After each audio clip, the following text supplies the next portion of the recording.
Chapter 2. My wound gave a great deal of trouble clear into the first part of October. Then the fresher weather renewed my life and strength. All this time there were reports drifting about that the king was going to ransom Joan. I believed this, for I was young and had not yet found out the littleness and meanness of our poor human race, which brags about itself so much and thinks it is better and higher than the other animals. In October, I was well enough to go out with two sorties, and in the second one, on the 23rd, I was wounded again. My luck had turned, you see.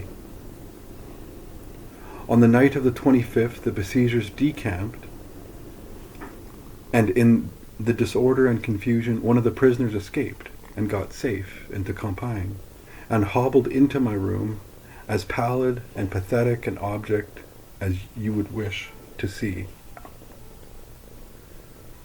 What? Alive? Noël Régoussin? It was indeed. It was he indeed.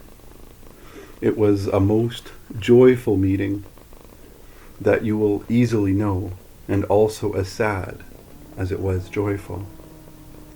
We could not speak Joan's name. One's voice would have broken down. We knew who was meant when she was mentioned. We could say she and her, but we could not speak the name. We talked of the personal staff.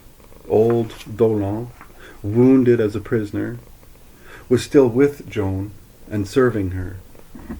By permission of the Duke of Burgundy, Joan was being treated with respect due to her rank and to her character as a prisoner of war taken in honorable conflict.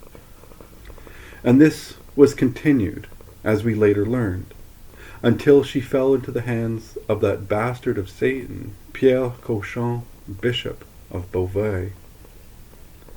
Noël was full of noble and affectionate praises and appreciations of our old, boastful, big standard-bearer, now gone silent forever, his real and imaginary battles all fought, his work done, his life honorably closed and completed.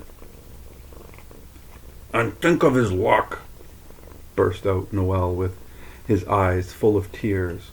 "Always the pet child of luck. See how it followed him and stayed with him from his first step all through, in the field or out of it.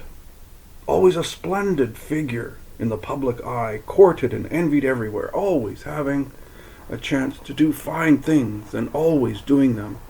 In the beginning called the paladin in joke, and called it afterwards in earnest because he magnificently made the title good, and at last, supremest luck of all, died in the field, died with his harness on, died faithful to his charge, the standard in his hand, died, oh, think of it, with the approving eye of Joan of Arc upon him. He drained the cup of glory to the last drop and went jubilant to his peace, blessedly spared, all part in the disaster which was to follow. What luck was his! And we, what was our sin that we are still here, we who have also earned our place with the happy dead? And presently he said, "They tore the sacred standard from his dead hand and carried it away, most precious prize after their captured owner. But they have it now. A month ago we put our lives upon the risk. Our two good knights, my fellow prisoners, and I, stole it, and got it smuggled by trusty hands to Orleans, and now it is there now, for all time, in the treasury. I was glad and grateful to learn that. I have seen it often since, when I have gone to Orleans on the 8th of May to be the petted old guest of the city and hold the first place of honor at the banquets and in the processions. I mean since Joan's brothers passed from this life. It will still be there, sacredly guarded by French love 1,000 years from now. Yes, as long as any shred of it hangs together. And as a note, it remains there 360 years. And then it was destroyed in a public bonfire together with 2 swords, a plumed cap, several suits of state apparel, and other relics of the maid, by a mob in the time of the Revolution. Nothing which the hand of Joan of Arc is known to have touched now remains in existence except a few preciously guarded military and state papers which she signed, her pen being guided by a clerk or her secretary, Louis de Comte. A bolder exists, which she is known to have mounted her horse when she was once setting out upon a campaign. Up to a quarter of a century ago, upon the writing of this, there was a single hair from her head still in existence.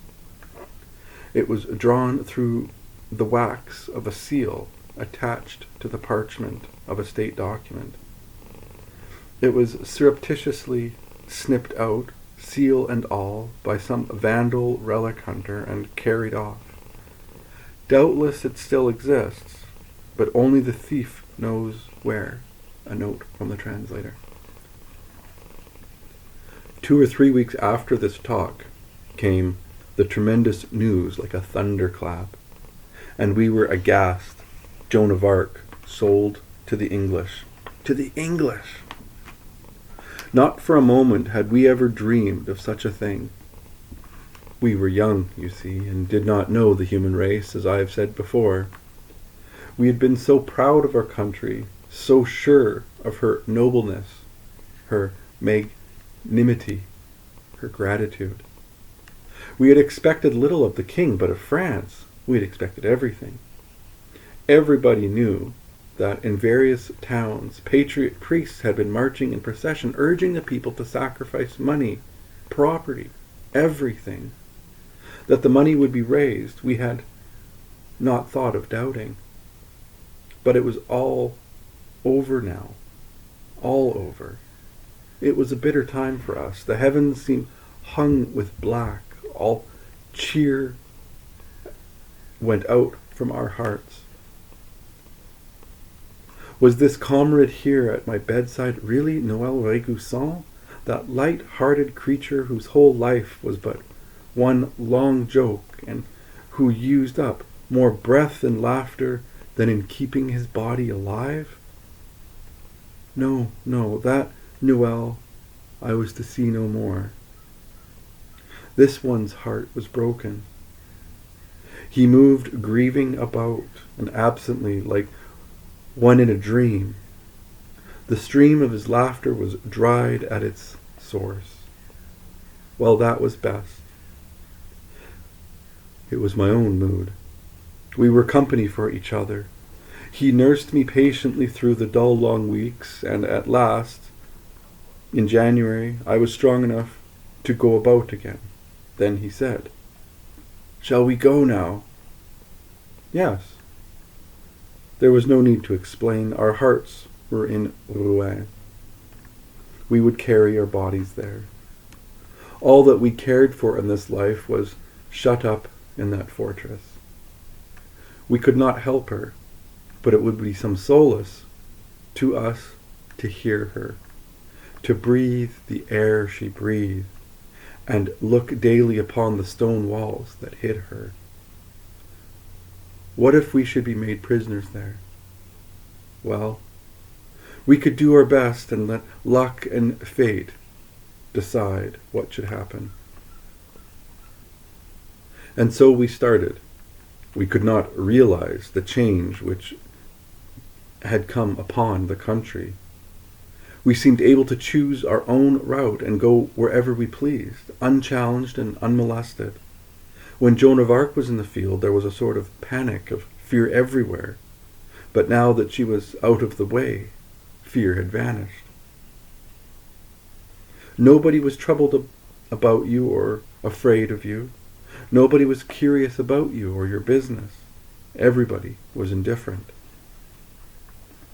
We presently saw that we could take to the Seine and not weary ourselves about with land travel. So we did it, and were carried in a boat to within a league of Rouen. Then we got ashore, not on the hilly side, but on the other side, where it is as level as a floor. Nobody could enter or leave the city without explaining himself. It was because they feared attempts at a rescue of Joan. We had no trouble. We stopped in the plain with a family of peasants and stayed a week, helping them with their work, for board and lodging, and making friends of them. We got clothes like theirs and wore them. When we had worked our way through their reserves and gotten their confidence, we found that they secretly harbored French hearts in their bodies.